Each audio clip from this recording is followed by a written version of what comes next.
Hi everybody, I am Paul Winterman with Winterman's Wildlife Images.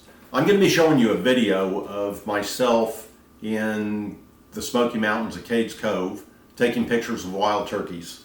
Now these turkeys are wild, but they're in a national park, so they're not really scared of human beings. We went in the springtime when the turkeys were strutting. This is spring gobbler season, that's their mating season, and they're putting on a show for the hens. One of the things I learned a long time ago turkey hunting was how to owl hoot. And an owl hoot is a locator call for wild turkeys. When you go in before daylight and you're trying to locate turkeys on the roost, you can owl hoot and it almost automatically makes a gobbler gobble. The video, I'm sitting on the ground and I'm owl hooting, and you can tell every time I owl hoot the gobbler sounds off, and you can hear my shutter going off on my camera because I'm getting the shots that I want. This is shots I've been wanting to get for a long time, so it kind of worked out really well.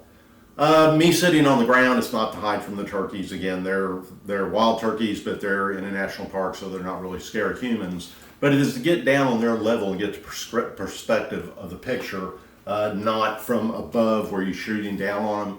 It's more you're down on their level, and it makes for a better photograph for wildlife.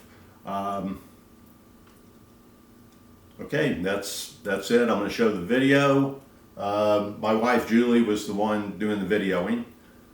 She actually did a good job. You can see the turkey strutting, gobbling.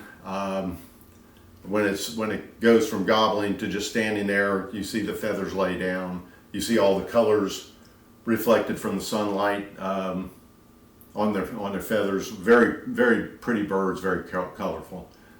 Anyway, enjoy. Again, check out our website, Winterman's Wildlife Images. If you would, share, like, and follow us. Okay, thank you. Bye.